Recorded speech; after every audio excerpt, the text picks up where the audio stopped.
everybody? It is time. It is time. It is time.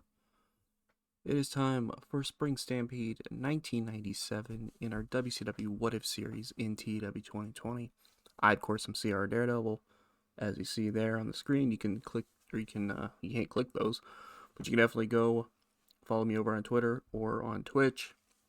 But it is time for Spring Stampede 1997. A lot of big matches happening here tonight, which we're going to break down here in a moment as we get into this.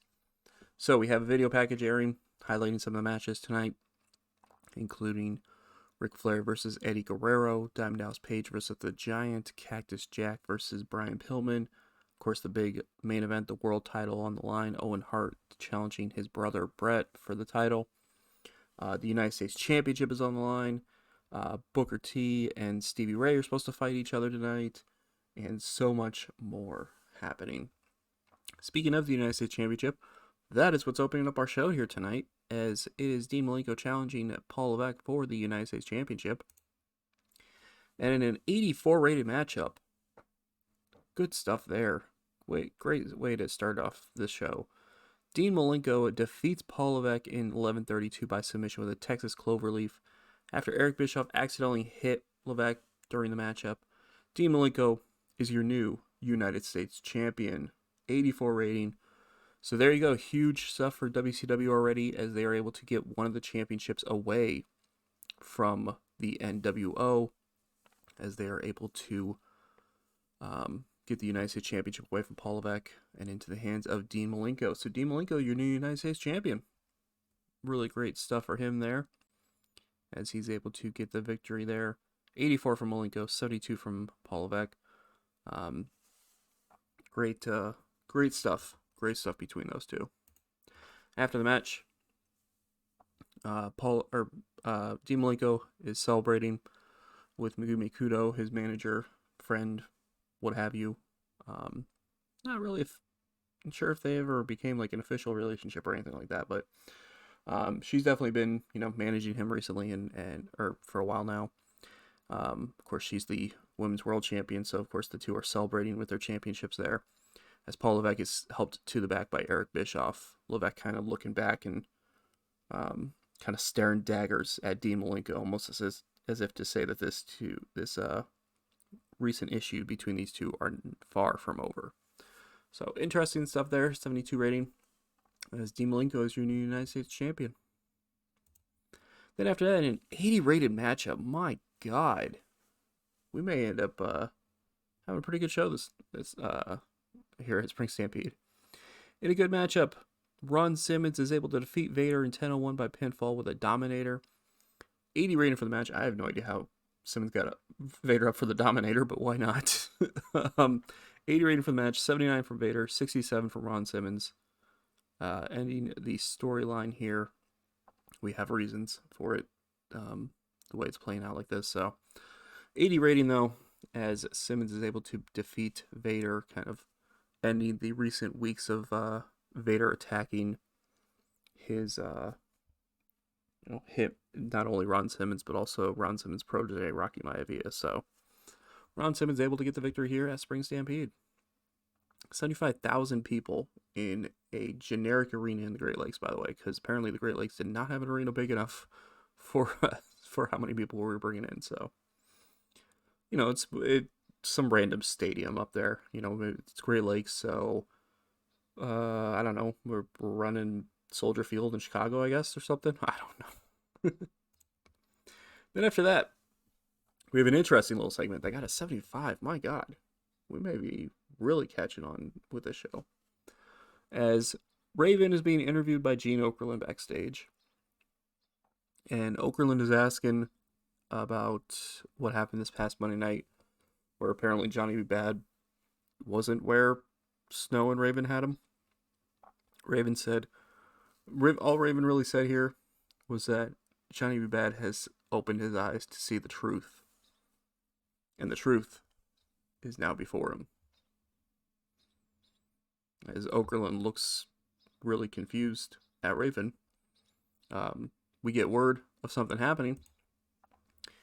And Al Snow is getting beaten down backstage by an enraged Johnny B. Bad. That's right, for the first time in weeks, Johnny B. Bad is back in WCW, and he is attacking and beating down Al Snow in the back area. So very interesting. I'm not sure what Raven meant by that, but Johnny B. Bad is back in WCW, and we'll have to see where things go with that as it gets a 72 rating.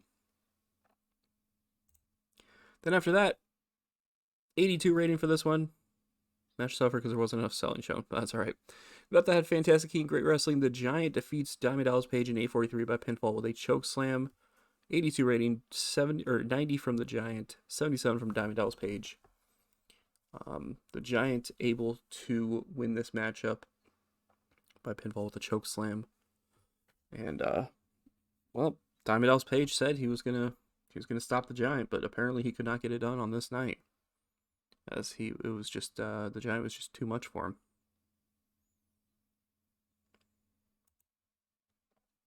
Then backstage, 94 rating. Let's go. Backstage we have Steven Regal. He doesn't come to the ring. He's backstage, and kind of continues to talk about Dustin Rhodes. Says that Dustin Rhodes may not be getting a title shot here tonight, but it's being rumored that he's going to be getting a title shot here soon, and Steven Regal is not happy about it. Steven Regal should have been in that match against the NWO at Uncensored. He should have been able to have an opportunity for a title matchup against the New World Order, but WCW was unwilling to put him in that situation, and so maybe he's found himself a different situation to be a part of. Just kind of teasing something out there with that.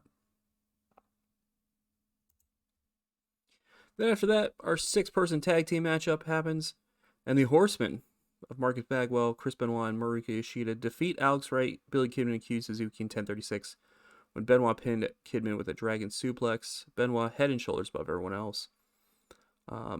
70 rating for the match, 87 from Chris Benoit, 58 from Marcus Bagwell, 44 from Marika Yoshida, 37 from Q Suzuki, 48 from Billy Kidman, and 57 from Alex Wright.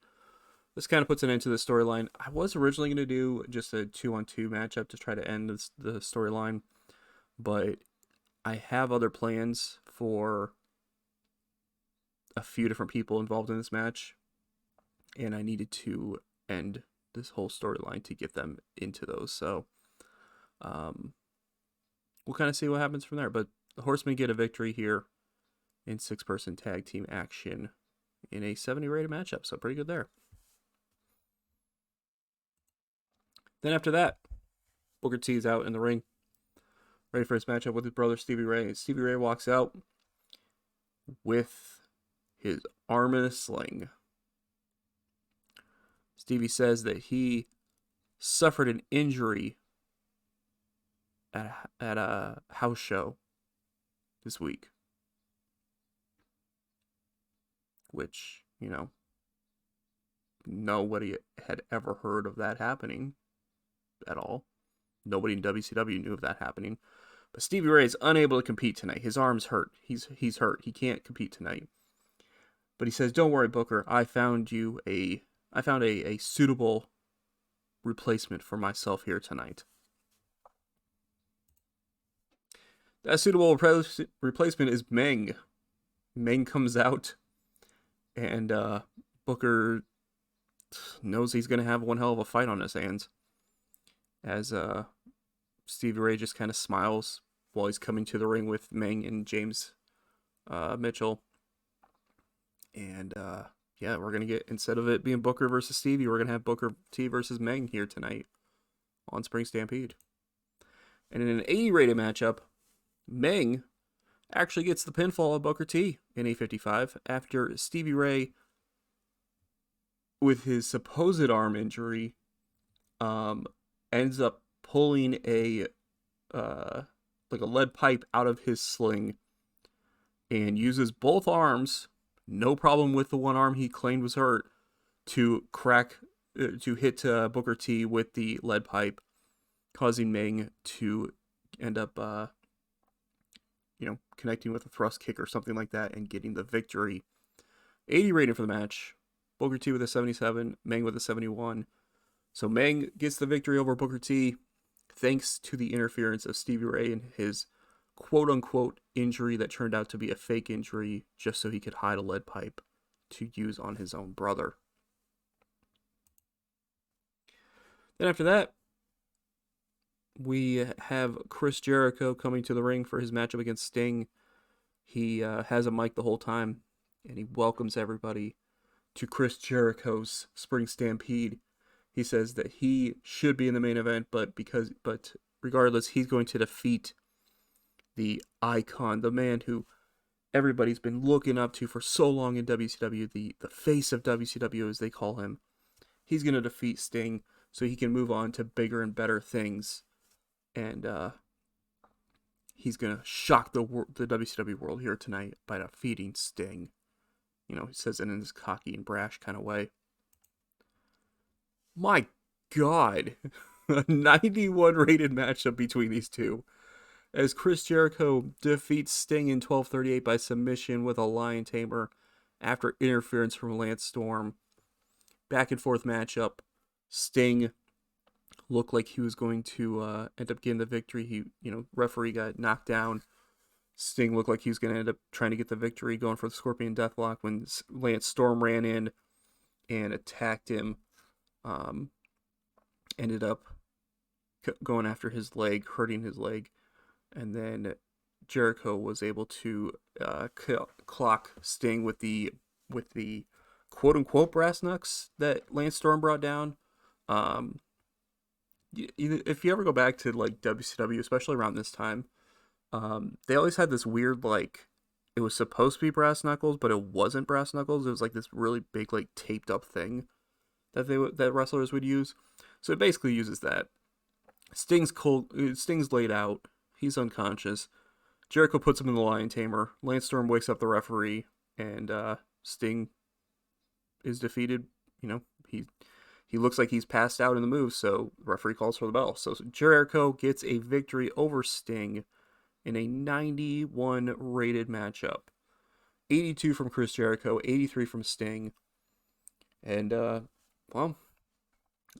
underhanded tactics aside, Jericho has a submission victory over Sting now. So what does this mean for this feud? Who the heck knows? We'll have to see what ends up happening from there. But 91 rating, my God.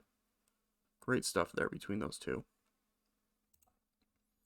Then after that, Eddie Guerrero, before his matchup here with Ric Flair tonight, he's talking about how he's been looking for this opportunity for years now.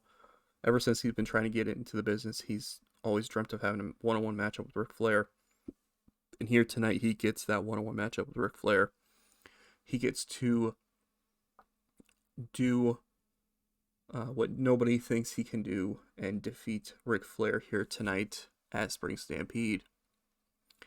Match itself gets a 97. Holy goddamn hell, we are killing it with this show.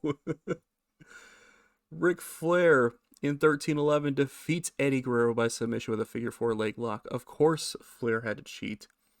Of course, he hit a low blow when the referee was distracted. Of course, he had to cheat, and Eddie Guerrero had to tap out to the figure 4 leg lock. 97 rating, 96 from Ric Flair, 81 from Eddie Guerrero. Great stuff there. Ric Flair actually has a groundswell of public support. Maybe I didn't know this before, but that's kind of interesting. After the match, Eddie Guerrero is still locked in the figure 4. Ric Flair refuses to break the hold. When Marcus Bagwell and Chris Benoit show up and they start attacking Eddie Guerrero as well, the three horsemen are beating down Eddie Guerrero. Cactus Jack is nowhere nearby because he's preparing for his matchup with Brian Pillman here momentarily. And Ric Flair ends up breaking up the figure 4 leg lock before he gets a chair that Bagwell gave him, puts it on Eddie's leg, and quote-unquote Pillmanizes him. So Eddie Guerrero, selling the fact that his leg just got really badly hurt here, and the Horsemen stand tall before officials come in to try to chase him off. So 84 rating for that, as Eddie Guerrero's hurt. Eddie Guerrero's really hurt. His leg has been hurt by that chair. And we'll have to see when it's happening there. We'll have to see where things go from there. If Eddie's even all right, we'll have to see. Like I said, yeah, we'll have to see where things go from there. Then after that, we get a quick little video hyping up Brian Pillman versus Cactus Jack. Kind of goes over Brian Pillman winning World War III and his recent issues with being involved with Eddie Guerrero and Cactus Jack. And then kind of goes over, kind of talks about Cactus Jack, about his couple of world title matches that he had, that he got oh so close to winning the world title but couldn't get it done at the end. And so it kind of goes over all of that stuff as well. This match gets a 99 rating. Let's go. Admittedly, slightly disappointed because I was hoping for a 100 out of it, but I will take a 99. I will take a 99. And about that, had sensational wrestling and fantastic heat. Brian Pillman defeats Cactus Jack in 22-21 by pinfall with an air Pillman. 99 rating for the match. 96 from Cactus Jack, 95 from Brian Pillman. For a match that really didn't have a whole lot of build to it, because they were kind of secondary characters in the Eddie versus Flair feud, this getting a 99 is absolutely fantastic. I want to see Cactus penalized for inconsistency and the segment penalized for low heat for the storyline. So if the heat had been a little bit higher for that storyline, that might have been a 100 rating. But I'll still take a 99. I'm not complaining at all. I will still take a 99. Pillman gets the victory, as the commentators then talk about the fact that, Pillman may be sore and really kind of beat up after that matchup, but he may be keeping his eye on the main event, because of course, he still has that title shot whenever he wants to cash it in.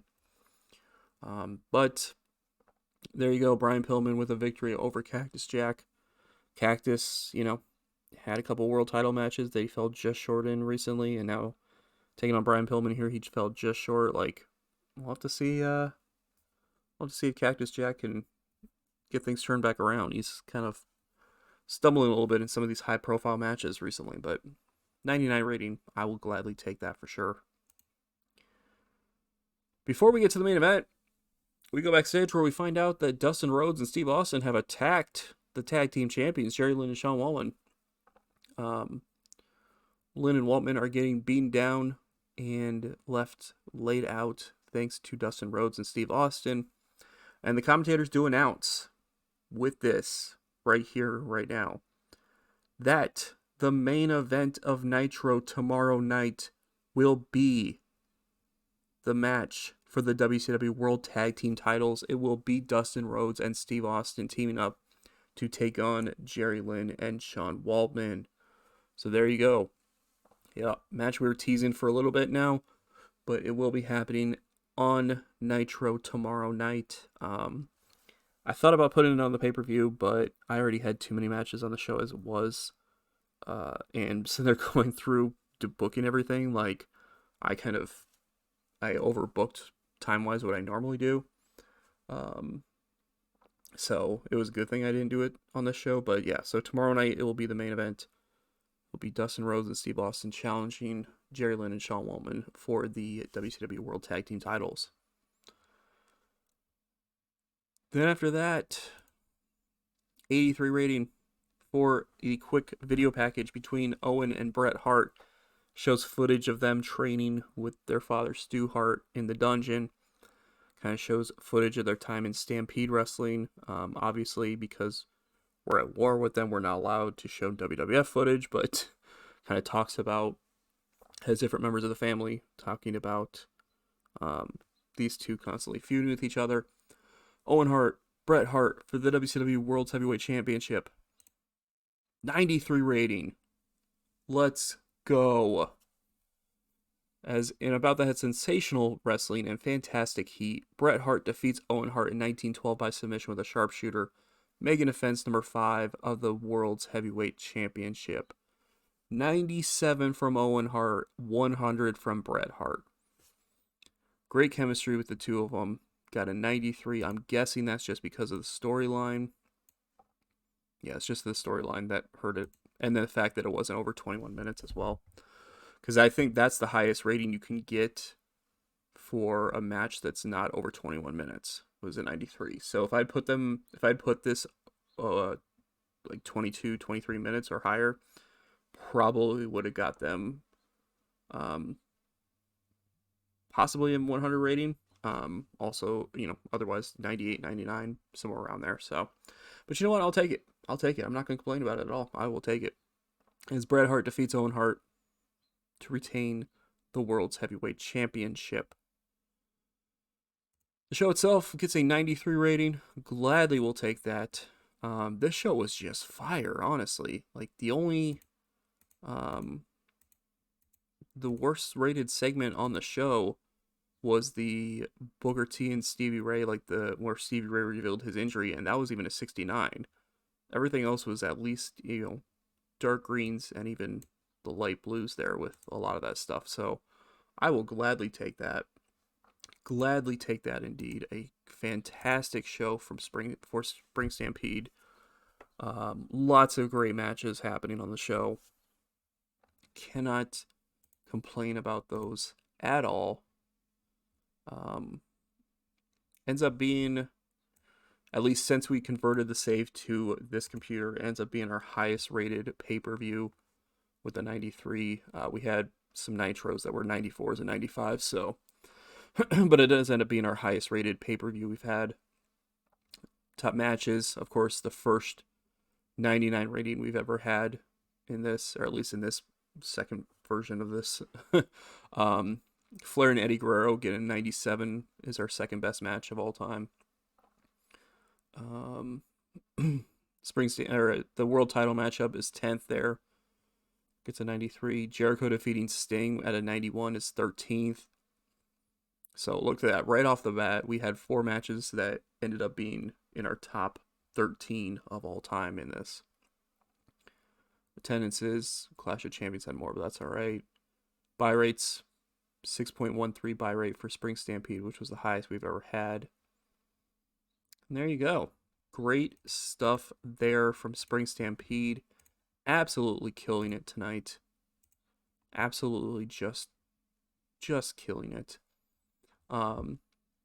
Even with the fact that it was on pay-per-view and only had 4.6 million viewers, which to be fair is pretty good for pay-per-view. Was still good enough for 5th on the night. Behind 60 Minutes, Married with Children, Star Trek Voyager, and the NBA. But I will definitely take it. I will definitely take that for sure. So there you go. Spring Stampede is in the books. We have a new United States champion, Dean Malenko. We have the tag team titles on the line tomorrow night on Nitro. And possibly Eddie's hurt. Possibly Eddie Guerrero was injured there by the Horsemen. We'll have to see what happens with that. And just so much more. So much more happening in WCW right now as we move on from Spring Stampede and prepare ourselves for Slamboree 1997. So thank you all for watching. Definitely appreciate it. And we'll catch you all tomorrow night for Nitro.